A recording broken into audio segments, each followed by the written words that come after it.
The massive space station called Council Prime floated in the darkness between three suns. It was bigger than most moons, and home to creatures from 1,000 different worlds. Ships came and went every minute, carrying beings that could destroy planets with their bare hands, or think thoughts that would break human minds. Dr. Marcus Webb stood in the waiting room outside the Great Hall and tried not to shake. Was the first human to ever set foot on Council Prime. His ship had taken 6 months to reach this place, crawling through space at speeds that made the aliens laugh. The other beings in the waiting room looked at him like he was some kind of pet that had learned to walk on 2 legs. A creature that looked like a walking tree made of crystal spoke without moving its mouth. The words appeared directly in Marcus's head. "You are the human representative? How amusing. I've heard your species barely managed to leave their home star." Marcus nodded politely.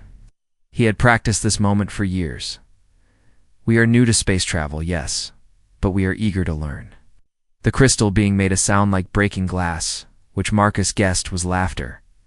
"Learn from us, wicked beings. Like you possibly offer the council?" Before Marcus could answer, the great doors opened. The sound they made was like thunder rolling across mountains. Inside, the great hall stretched out so far that Marcus could barely see the other end. Thousands of beings sat in rows that rose up toward a ceiling lost in shadows. At the center of it all was a platform where 5 creatures sat behind a table made of some metal that seemed to glow with its own light. Marcus walked toward the platform. Each step echoed through the hall like a drumbeat. He could feel thousands of eyes watching him, studying him, judging him. Some of the beings were bigger than elephants. Others looked like they were made of pure energy. A few appeared to be nothing more than floating clouds of gas with glowing centers. The creature in the middle of the 5 looked almost human, except for the 4 arms and the skin that changed colors like oil on water when it spoke. Its voice filled the entire hall without seeming loud. "I am Speaker Thrain of the Altari hegemony. You claim to represent the species called humans from the world called Earth. Is this correct?" Marcus bowed his head. "Yes, Speaker Thrain.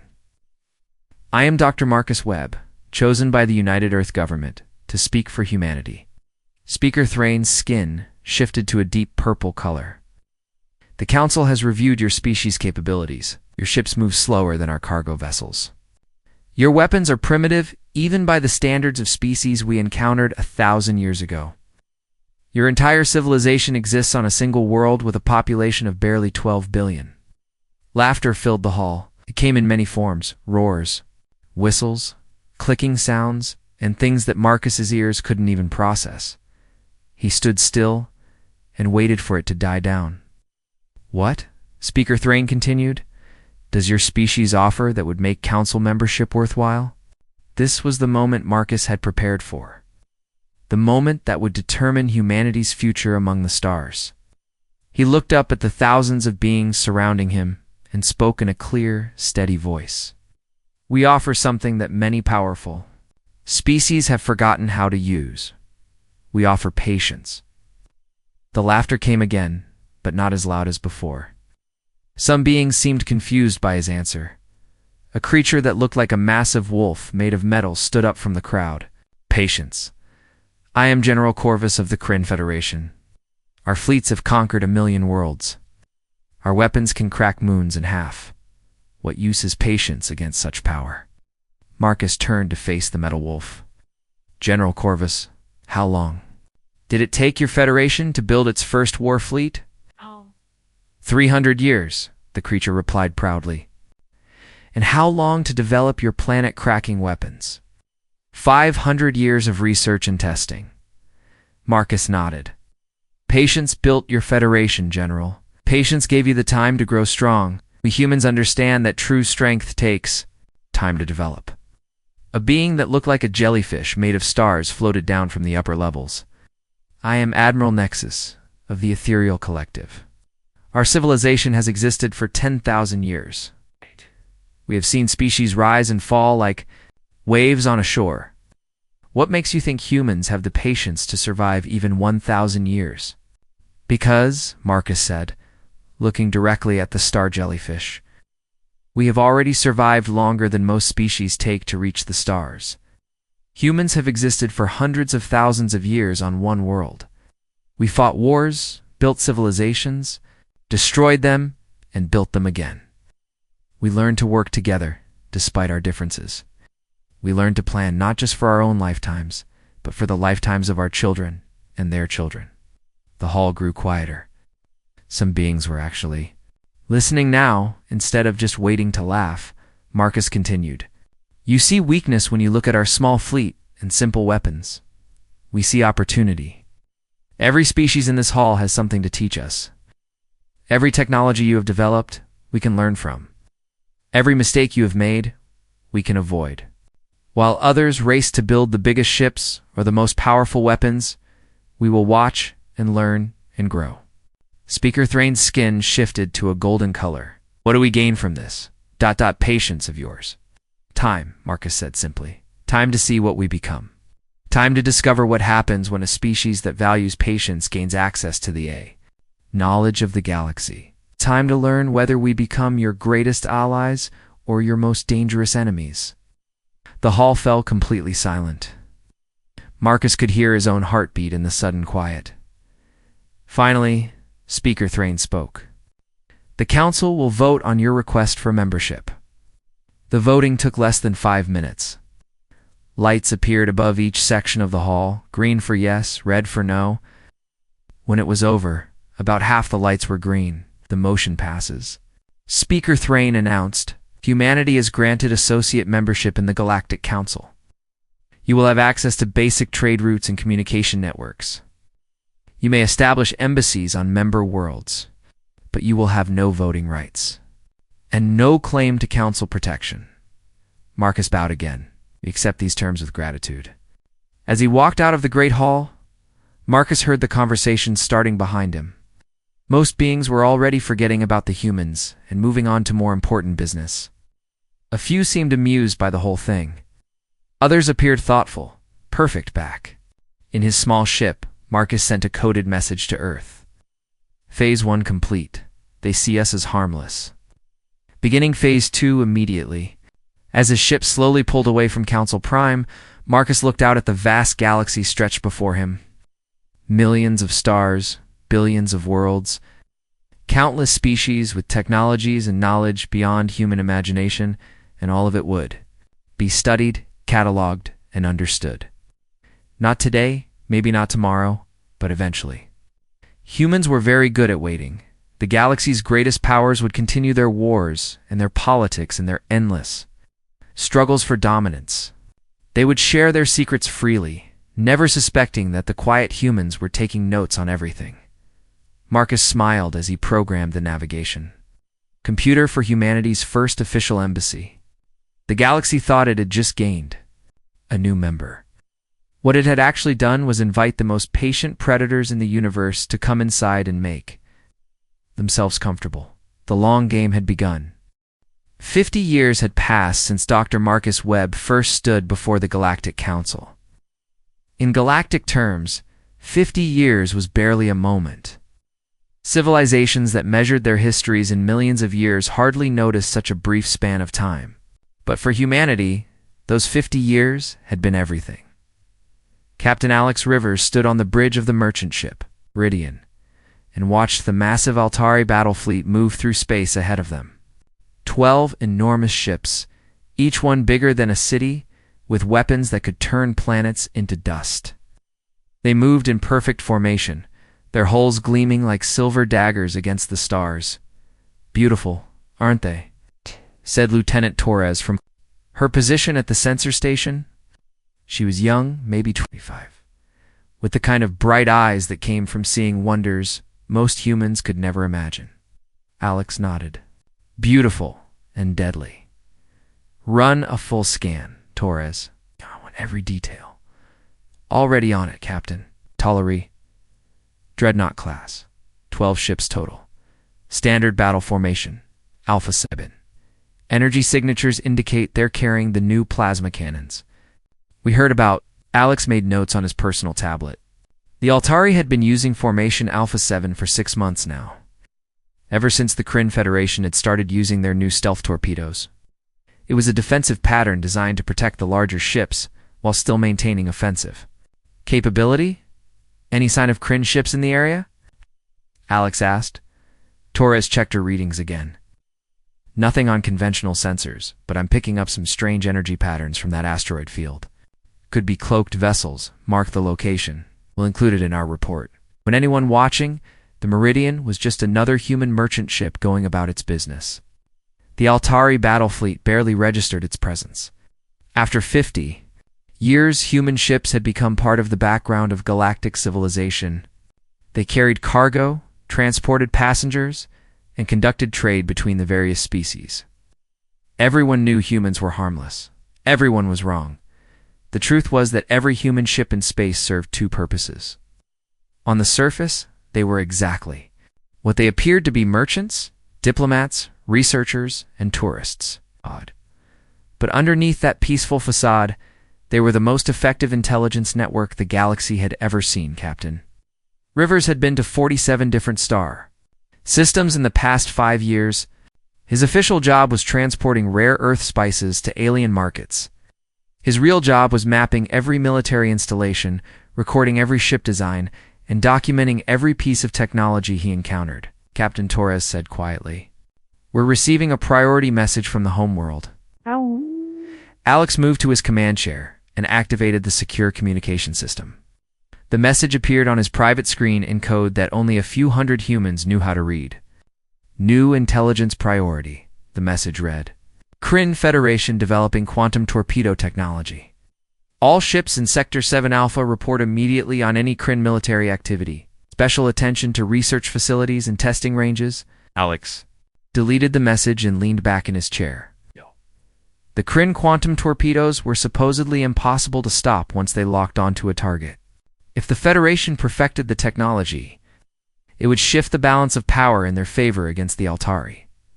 Unless, of course, someone had already figured out how to defend against them. Deep in space, far from any shipping lanes or patrol routes, construction crews worked in absolute silence. The facility they were building had no name and appeared on no official records. It was just another piece of debris floating in the void between stars, invisible to casual observation. Inside the facility, Dr. Emily Chen reviewed the latest intelligence reports from human ships across the galaxy. The data was incredible. In 50 years, humanity had gathered more information about galactic military capabilities than most species learned about their own neighbors in centuries. "The Kryn quantum torpedoes are interesting," she said to her assistant, Dr. Williams. "But our people have already identified 3 potential countermeasures." Williams looked up from his own work. 3. "I thought we only had theoretical solutions." The team on Research Station Omega completed their first working prototype yesterday. Initial tests show 97% effectiveness against simulated quantum torpedo attacks. Williams whistled softly. Research Station Omega was another one of humanity's hidden facilities, built inside a dead comet in an uninhabited system. Like dozens of similar stations scattered throughout the galaxy, it existed for one purpose: to study alien technology and develop improvements. "What about the Ethereal Collective's new consciousness transfer technology?" Williams asked. "Already reverse engineered. Our version is actually more efficient than theirs. Turns out their approach has some fundamental flaws that we were able to correct." This was the pattern that had emerged over 50 years. Alien species would develop new technologies and deploy them openly, confident in their superiority. Human observers would study these technologies, identify their weaknesses, and create improved versions.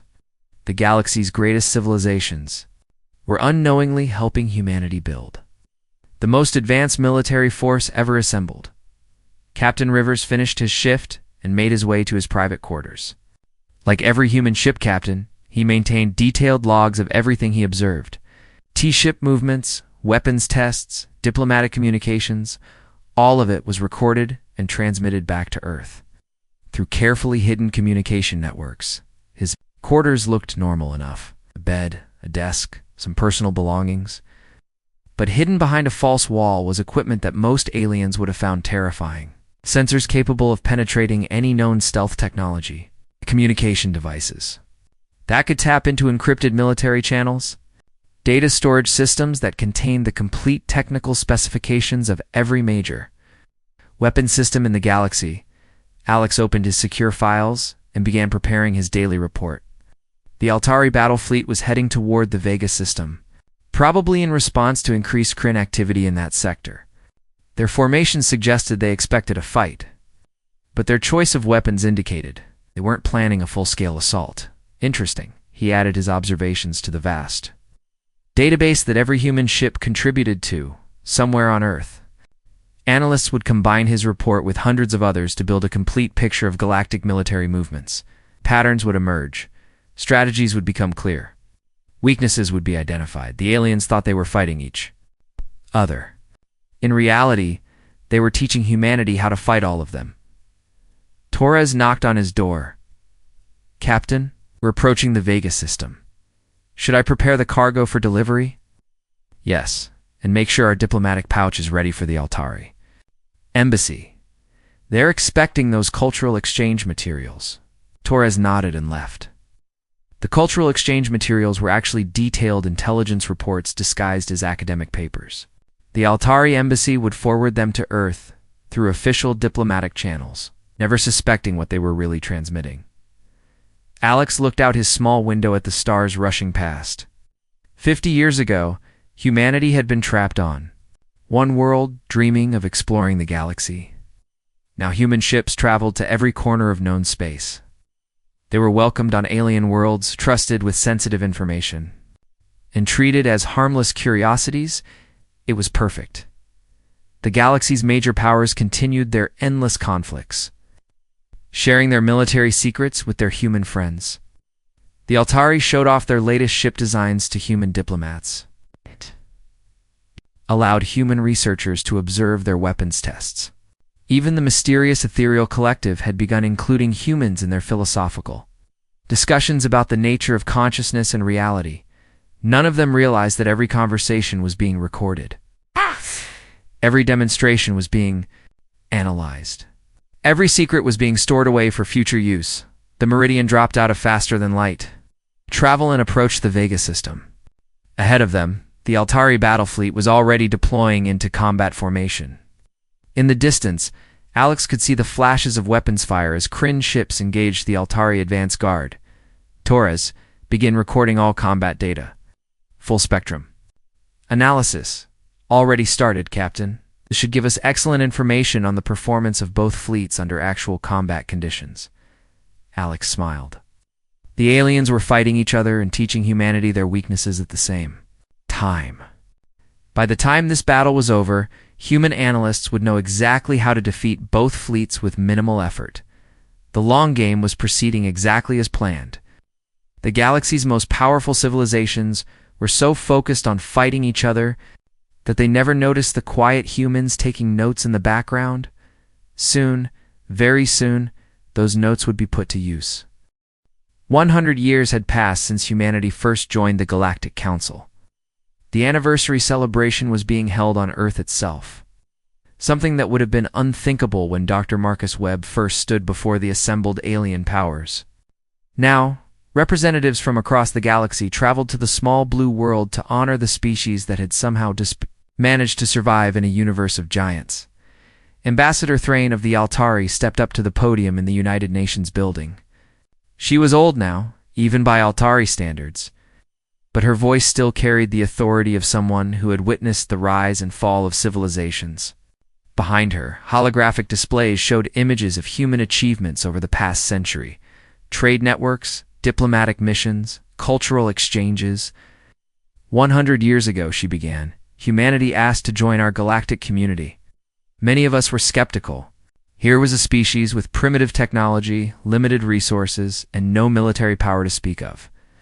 What could they possibly contribute? The assembled crowd of aliens and humans listened politely.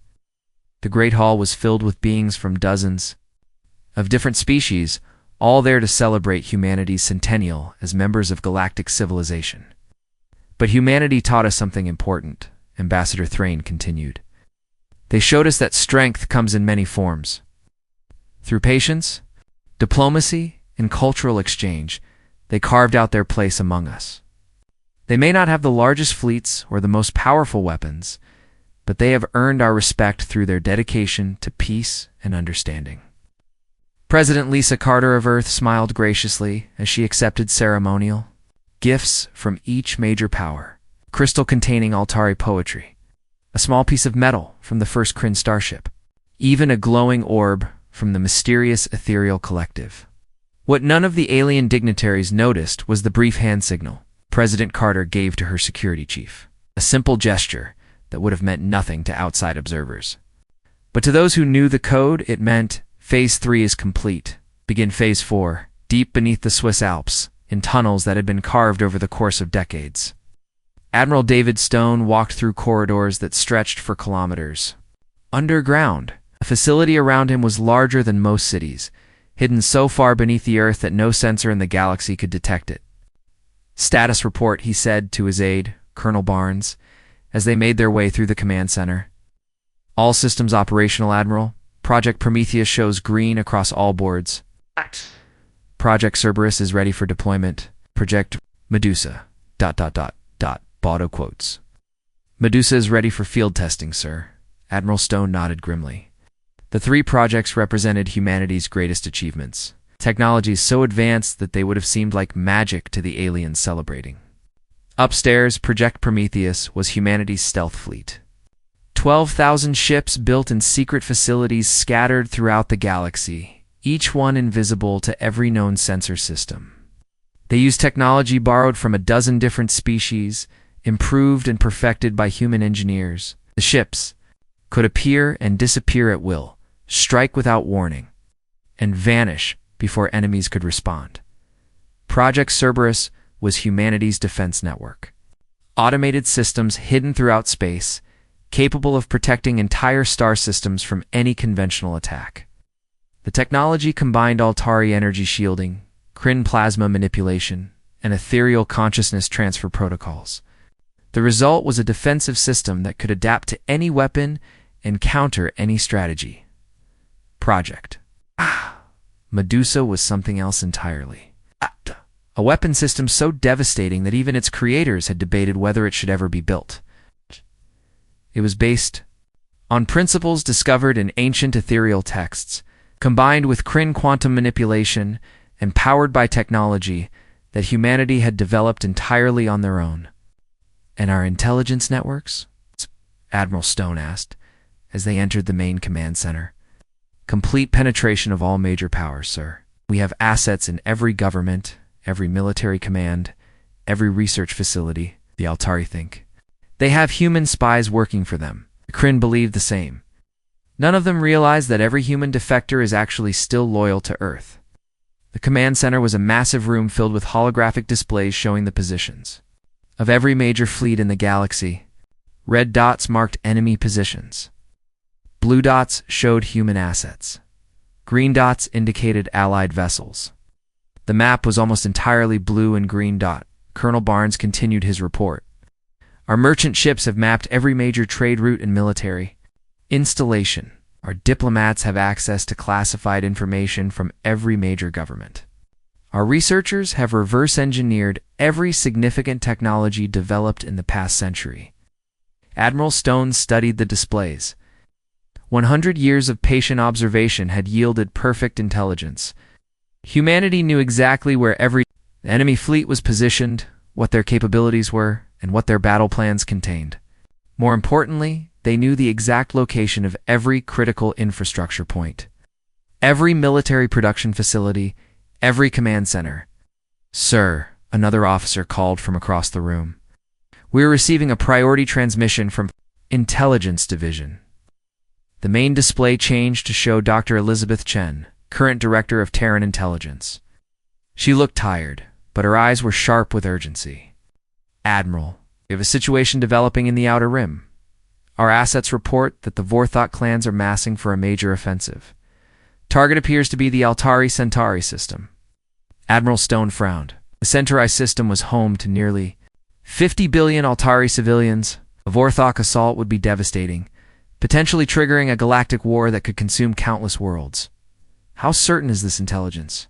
Confirmed by multiple sources, sir. 3 separate Vorthok fleets are converging on staging areas near Centauri. Their clan leaders have been broadcasting traditional war chants. All signs point to an imminent attack. Admiral Stone was quiet for a long moment. For 100 years. Humanity had watched from the shadows while the galaxy's powers fought their wars. They had gathered intelligence, built weapons, and prepared for the day when they might need to act. But they had always hoped that day would never come.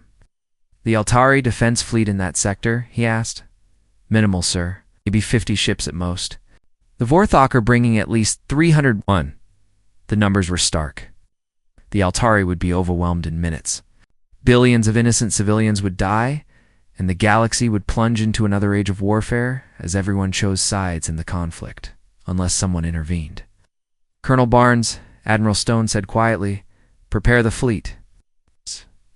Sir, all of them. The order went out through quantum-encrypted channels to every hidden facility in human space. In asteroid bases disguised as mining operations, ships that had never been detected began powering up their engines. In space stations camouflaged as research outposts, weapons systems that defied known physics came online. The vast network of human assets received the same simple message: the time for hiding is over. In the research laboratories, buried beneath Luna, scientists who had spent decades studying alien technology put the finishing touches on weapon systems that surpassed anything the galaxy had ever seen. Human engineering had taken the best ideas from every major species and improved upon them. Ships that could outmaneuver Altari interceptors, weapons that could outgun Kryn dreadnoughts, defensive systems that could outthink ethereal tactical computers. And at the center of it all, command and control systems that gave human commanders perfect information about every enemy force in the galaxy. Admiral Colonel Barnes said as he reviewed the deployment orders, once we reveal ourselves, there's no going back. The galaxy will know what we've become. Admiral Stone looked at the holographic display showing the Vorthok fleets moving toward Centauri. 300 ships carrying warriors who had spent millennia terrorizing weaker species. They were expecting to find helpless Altari civilians and a token defense force. Instead, they were about to encounter humanity's true nature. I know, Colonel, but we can't stand by and watch billions of innocents die. Not when we have the power. To stop it, the other powers will demand explanations, sir. They'll want to know how we developed this technology, where we've been hiding our fleets, why we kept this secret for so long. Admiral Stone smiled grimly. Then we'll tell them the truth. We'll explain that we spent 100 years watching them fight their wars while we prepared for the day when someone would need to stop all the fighting. Above them, on the surface of Earth, the centennial celebration continued. Alien dignitaries praised humanity's contributions to galactic civilization, while human leaders smiled and accepted their praise graciously. None of the aliens suspected that beneath their feet lay the most advanced military complex ever constructed. Soon that would change. Soon the galaxy would learn that the harmless humans had been anything but harmless. The patient students were about to become the galaxy's teachers, and the lesson they were preparing to give would reshape the balance of power forever. Admiral Stone gave the final order: begin fleet deployment. Target: Centauri system. Protect innocent life and maintain galactic peace. By any means necessary, sir. By any means necessary. The long game was about to reach its conclusion. 100 years of patience, preparation, and careful planning were about to be revealed to a galaxy that had never suspected what humanity was capable of becoming. The trap had been set so perfectly that even its creators were impressed by how well it had worked. The attack on Centauri began exactly as human intelligence had predicted. 300 Vorthok warships dropped out of hyperspace like a swarm of metal wasps, their hulls black as space itself and covered with weapons designed to spread terror. The ships moved in the loose formation that the clans preferred, each vessel acting independently while coordinating with the others. Through ancient battle songs broadcast on open channels, Admiral Thelvin of the Altari Fourth Fleet was drinking his morning tea when the alarm started screaming. His command ship, the Starfire, was one of only 47 vessels protecting the Centauri system. Against 300 Vorthok raiders, they stood no chance at all. All ships, battle stations, he ordered as his crew rushed to their positions. Send emergency broadcasts to all Allied forces. We need reinforcement immediately. The first wave of Vorthok attacks hit the outer defense platforms within minutes. Ancient weapons that had been used to terrorize the galaxy for thousands of years tore through Altari shields like they were made of paper. Plasma bolts and fusion missiles lit up space as the raiders advanced toward the inner system, where billions of Altari civilians waited in helpless terror. "Admiral," his communications officer called out. "We're receiving a response to our distress call." "Thank the stars," Admiral Thelvin muttered. "Which fleet is it? The Kryn? The Ethereals?" "Sir, it's the humans," Admiral Thelvin stared at his officer in confusion. "Humans. But they don't have a military fleet. They're merchants and diplomats." The voice that came through the communication system was calm and professional, with none of the panic that filled the Altari ships. "Admiral Thelvin, this is Admiral Stone of the Terran Defense Force. Help is on the way." "Terran Defense Force?" Admiral Thelvin repeated. "I've never heard of any Terran Defense Force. Humans don't have military ships." "Admiral, his sensor." Operator called out, "You need to see this." The main display changed to show the space around Centauri. For a moment, everything looked normal.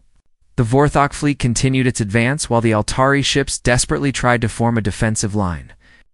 Then the stars began to shimmer. Space itself seemed to bend and twist as 12,000 ships materialized from absolute nothingness. They appeared in perfect formation surrounding the Vorthok fleet, like a net closing around its prey. The ships were unlike anything anyone had ever seen before. Sleek and elegant, they moved through space with a grace that seemed almost alive. Warlord Grok, leader of the Vorthok assault, stared at his tactical display in disbelief. Moments ago, his fleet had been attacking helpless civilians. Now they were surrounded by an enemy that had appeared from nowhere. "What are those ships?" he demanded of his tactical officer. "Unknown design, Warlord. They don't match any vessels. In our database, energy signatures are ... strange, like nothing we've encountered before." "How many?" "Scanning." "Warlord, I count 12,000 vessels." Warlord Grok laughed, a harsh sound that echoed through his ship's bridge. 12,000? Impossible. No species in the galaxy has a fleet that large. Your sensors must be malfunctioning. But the sensors were working perfectly. 12,000 human ships hung in space around the Vorthok fleet, their weapons powered, but not yet firing. They waited like predators who had cornered their prey and were deciding what to do with it. Admiral Stone's voice echoed across. "Every communication channel in the system, all Vorthok vessels. This is Admiral Stone of the Terran Defense Force. You will cease your attack immediately and withdraw from Altari space. This is your only warning." Out. Warlord Grok snarled at the transmission. The Vorthok had been raiding and conquering for thousands of years. They had never retreated from a fight, and they weren't about to start now. "Humans," he broadcast back. "Your pathetic species thinks it can threaten us? We have been warriors since before your world had. Fire. We will add your bones to our collections and use your ships for target practice." The Vorthok fleet turned toward the human ships, expecting to find easy prey. Their weapons had destroyed civilizations. Their warriors had never known defeat. What could a bunch of peaceful merchants and diplomats possibly do against the might of the clans? They found out very quickly. The human ships moved like nothing the galaxy had ever seen before. They twisted through space with impossible grace, their hulls bending and flowing as if they were made of liquid metal instead of solid matter. Vorthok, weapons that had never missed their targets, found themselves firing at empty space as human vessels danced between the plasma bolts. When the humans finally returned fire, the results were devastating. Beams of pure energy lanced out from the human ships, striking Vorthok vessels with surgical precision. Instead of destroying the raider ships, the weapons seemed to shut them down. One by one, Vorthok vessels went dark, their engines failing, and their weapons going silent. "This is impossible," Warlord Grok whispered, as his own ship's systems began failing around him. "Humans are weak. Humans are primitive. How can they?" "Humans are patient," Admiral Stone's voice replied calmly. 100 years, Warlord. We know every tactic you use, every weakness in your ships, every flaw in your battle strategies. You never bothered to learn about us, so you never realized what we were becoming. Across the battlefield, Vorthok ships drifted helplessly through space. Their crews were alive, but trapped inside vessels that no longer responded to their commands. Advanced human technology had infiltrated their systems and shut them down without.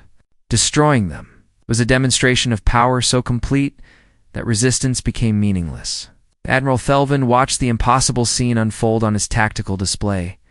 In less than 10 minutes, the most feared raiders in the galaxy had been completely neutralized by a species that everyone thought was harmless. "How?" he whispered. "How is this possible?" As if in answer to his question, more human ships began appearing throughout the system. These were different from the military vessels, larger, more utilitarian, clearly designed for construction and engineering. They moved to intercept the disabled Vorthok ships with efficient precision. "Admiral Thelvin," Admiral Stone's voice came through the communication system again. "We apologize for the deception, but it was necessary. We'll be taking the Vorthok vessels into custody. Our crews will be unharmed, but will remain our prisoners until we can determine what to do with them." "Admiral Stone, how long have you had this fleet?" "We've been building it for 90 years, Admiral. Every human ship you've seen in your space has been gathering intelligence and reporting back to our construction facilities. We know the exact specifications of every major vessel in the galaxy, including your own. The revelations sent shockwaves throughout the galaxy within hours. Emergency sessions were called in every major capital as governments tried to understand what had just happened. The Kryn Federation demanded immediate explanations. The Ethereal Collective emerged from their meditation chambers to investigate the disturbance. Even the mysterious Quantum Confederacy sent observers to study the situation. President Carter addressed the galaxy from the same United Nations building where humans had celebrated their centennial just days before. Behind her, holographic displays showed the complete scope of humanity's hidden military capabilities. The numbers were staggering. "For 100 years," she began, "humanity has been learning from you. We watched your wars, studied your technologies, analyzed your strategies. You saw us as weak because we chose to appear weak. You dismissed us as irrelevant because irrelevance allowed us to prepare without interference." The displays showed human facilities hidden throughout the galaxy. Asteroid bases that had been camouflaged as mining operations. Space platforms built inside dead comets. Entire fleets constructed in the empty regions between stars. The scale of the project was beyond anything the galaxy had ever imagined. "We never intended to reveal ourselves this way," President Carter continued. "We had hoped to continue our peaceful existence, learning and growing alongside our galactic neighbors. But we cannot stand by while innocent beings are threatened by those who believe might makes right." The response from the galaxy's major powers was immediate and predictable. The Altari offered alliance and friendship. The Kryn demanded access to human technology. The Vorthok clans, what remained of them, retreated to their home territories in confusion and fear. The Ethereal Collective requested formal diplomatic contact to discuss the philosophical implications of humanity's deception, but humanity's response surprised them all. "We decline military alliances," President Carter announced firmly. "We will not share our weapons technology. We will not join your wars or choose sides in your conflicts. However, we will protect any civilization that cannot protect itself. We will maintain peace where peace is threatened. And we will ensure that no species ever again faces extinction at the hands of those who mistake cruelty for strength." In the command center beneath the Swiss Alps, Admiral Stone watched the galaxy's reaction to humanity's revelation. Some species were angry at being deceived. Others were frightened by the implications of human power. A few seemed relieved that someone finally had the strength to enforce peace. "What now, Admiral?" Colonel Barnes asked. Admiral Stone looked at the tactical displays showing human ships taking up positions throughout the galaxy. The long game was over. The trap had been sprung. Now came the real work of building a galaxy where strength protected the weak instead of preying upon them. We keep our promises, Colonel. We protect those who need protection. Pretend peace where others would bring war. And we make sure the galaxy never forgets that sometimes the quietest voices carry the biggest sticks. 5 years had passed since the revelation at Centauri, and the galaxy looked nothing like it had before. The endless wars that had raged for centuries between the major powers had simply stopped. Not through treaties or negotiations, but through the simple understanding that humanity now possessed the power to end any conflict with a single command. Dr. Sarah Williams stood in the observation deck of Harmony Station, humanity's first openly acknowledged military installation. The station orbited at the edge of the galaxy's core region, positioned to respond to threats anywhere within a month's travel. Through the massive viewing windows, she could see human ships coming and going on patrol routes that covered half the known galaxy. "Status report," she said to her aide, Commander Park, as they reviewed the morning briefings. "All quiet across the sectors, Director. The Rigel Consortium and the Vegan Trading Alliance signed their new commerce agreement yesterday without any military pressure from either side. The border dispute between the Centauri colonies and the Proxima settlements was resolved through arbitration. 3 different Vorthok clans reported successful completion of their peacekeeping assignments." Dr. Williams smiled as she read through the reports. The galaxy was learning to solve its own problems, knowing that humanity watched from the shadows and would intervene if things got out of hand. The threat of human intervention had proven more effective than intervention itself. The transformation had not been immediate. In the months following Centauri, several major powers had tested humanity's resolve. The Kryn Federation had attempted to resume their territorial expansion, only to find human ships materializing around their invasion fleets with polite but firm requests to return home. The Altari had tried to reclaim systems they had lost in previous wars, only to discover that humanity considered the current borders permanent. Most dramatically, a coalition of minor powers had attempted to challenge human authority directly. They had assembled a fleet of over 2,000 ships and demanded that humanity withdraw from galactic affairs. Admiral Stone's response had been swift and decisive. Human vessels had appeared around every major military installation belonging to the coalition members simultaneously, demonstrating that humanity could strike anywhere at any time. The coalition had disbanded within hours. "Any word from the exploration fleets?" Dr. Williams asked. The Endeavour reported first contact with a new species in the Andromeda Spiral region. Initial assessments suggest they're at roughly the same technological level that Earth was 300 years ago. Early spaceflight, nuclear weapons, but showing significant promise for peaceful development. Dr. Williams nodded thoughtfully. It was ironic that humanity, which had achieved galactic dominance by pretending to be weak, was now encountering species that genuinely were at humanity's former level of development. These new civilizations needed protection and guidance, not conquest. "Prepare a first contact team," she ordered. "Standard protocols. No technology sharing, no military assistance, but full diplomatic support. And Commander... Yes, Director. Make sure they understand that patience is valuable. The galaxy has room for species that know how to wait and learn. The new galactic order that humanity had created was unlike anything that had existed before. Instead of the strongest species dominating the weak, power was used to protect those who could not protect themselves. Trade flourished between former enemies. Exploration resumed in regions that had been too dangerous to visit for centuries. The Vorthok clans provided perhaps the most dramatic example of how things had changed. Once the galaxy's most feared raiders, they had been given a choice after Centauri, adapt, or face extinction. To everyone's surprise, they had chosen adaptation. Vorthok warriors now served as patrol forces, protecting vulnerable shipping lanes and keeping pirates away from civilian targets. Their natural aggression had been channeled into protecting the innocent instead of terrorizing them. Director Commander Park continued, "We've also received a formal request from the Ethereal Collective. They want to establish a permanent, philosophical exchange program with Earth. The ethereal collective had been among the first to truly understand what humanity had accomplished. Their ancient minds, which had contemplated the nature of existence for millions of years, recognized that humanity had achieved something unprecedented.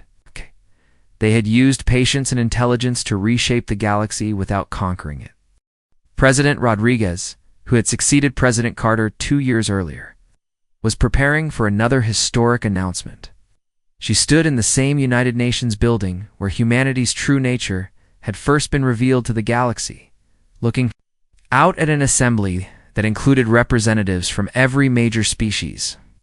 5 years ago, she began, we revealed that humanity had spent over a century preparing for the responsibility we now bear. Today, I'm pleased to announce that our efforts have succeeded beyond our greatest hopes. The galaxy is at peace. Trade and exploration flourish. Species that were once bitter enemies now work together toward common goals. The assembled representatives applauded, some with genuine enthusiasm, others with grudging respect. Had learned to live with humanity's new role, even if they didn't entirely understand how it had happened. But our work is far from finished, President Rodriguez continued. The galaxy is vast, and there are always new challenges, new conflicts, new species that need protection. Humanity will continue to serve as guardians of galactic peace, not because we seek power over others, but because we understand that true strength comes from protecting those who cannot protect themselves. In the depths of space, human patrol. Fleets continued their endless watch. The ships were no longer hidden, no longer disguised as harmless merchant vessels. They moved openly through space, their presence a constant reminder that someone was watching. Someone was ready to act if necessary. Captain Rivers, now an admiral in the Terran Defense Force, commanded one of these patrol fleets from the bridge of his new flagship, the Peacekeeper. The ship was a far cry from his old merchant vessel Meridian, equipped with weapons and defenses that made it more powerful than entire fleets from the old era. Admiral, his tactical officer, reported, we're receiving a distress call from the Tau Ceti system. Pirates are attacking a civilian convoy. Time to intercept? 14 minutes at maximum speed, sir. Do it. And send a message to the pirates. Tell them they have exactly 15 minutes to surrender before we arrive. Admiral Rivers watched as his ship jumped to faster-than-light speed. In the old days, before humanity revealed itself, that convoy would have been on its own. The pirates would have taken what they wanted and killed anyone who resisted. But those days were over. The Peacekeeper dropped out of hyperspace just as the pirates were moving to board the civilian ships. The sight of a human warship was enough to end the fight before it began. The pirates immediately released their captives and transmitted their surrender. Take them into custody, Admiral Rivers ordered. Standard processing. If they cooperate and show genuine remorse, they'll be offered work in the rehabilitation programs. If not, yes, sir. The Vorthok clans are always looking for more volunteers. For their frontier patrol duties? It was a strange irony that the former raiders had become some of the galaxy's most effective peacekeepers. Their intimate knowledge of piracy made them excellent at preventing it, and their warrior culture gave them the strength to face any threat. Back on Earth, in the hidden command centers where humanity's true power was coordinated, Admiral Stone reviewed the daily reports from across the galaxy. 5 years of active peacekeeping had transformed galactic civilization in ways that no one could have predicted. Wars between major powers had become extinct. The last significant conflict had ended 3 years ago when humanity had simply appeared between the opposing fleets and declared the fight over. Neither side had been willing to challenge that decision. Piracy had dropped to the lowest levels in recorded history. The combination of human patrols and reformed Vorthok peacekeepers had made raiding so dangerous that most criminals had chosen legitimate work instead. Trade had increased by over 300% as shipping lanes that had been too dangerous for centuries became safe for civilian vessels. New technologies developed by various species were being shared more freely, leading to advances that benefited everyone. Most importantly, dozens of new species had been discovered and brought peacefully into galactic civilization. Instead of being conquered or exploited, they were protected and guided, allowed to develop at their own pace without interference. Admiral, his aide reported, the The Council of Species has formally requested that humanity accept permanent leadership of galactic security operations. Admiral Stone considered this for a moment. It was a far cry from the days when humanity had begged for associate membership in the Galactic Council. Now they were being asked to take responsibility for the peace and security of billions of beings across thousands of worlds. "Decline," he said finally. "We're not rulers, we're guardians. There's a difference." The aide looked confused. "Sir, rulers seek power over others. Guardians use power to protect others. The moment we accept formal authority over the galaxy, we become the very thing we set out to prevent. Our strength comes from the fact that we don't want to rule anyone." Admiral Stone looked out at the stars visible through his office window. Humanity had achieved something unprecedented in galactic history. They had used patience, intelligence, and careful planning to become the most powerful species in known space. But more importantly, they had used that power to create peace instead of conquest. The long game was over, but the work would never end. There would always be new threats to face, new species to protect, new challenges to overcome. But for the first time in galactic history, those challenges would be met by beings who understood that true strength came from protecting the weak, not exploiting them.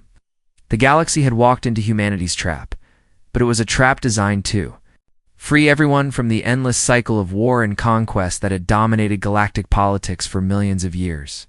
Earth had played the long game perfectly, and in the end, everyone had won. In the vast darkness between the stars, human ships continued their eternal patrol. Invisible guardians watching over a galaxy that had finally learned the value of peace. The stars themselves seemed to shine a little brighter, knowing that somewhere in the darkness, patient protectors stood ready to defend all those who called the galaxy home.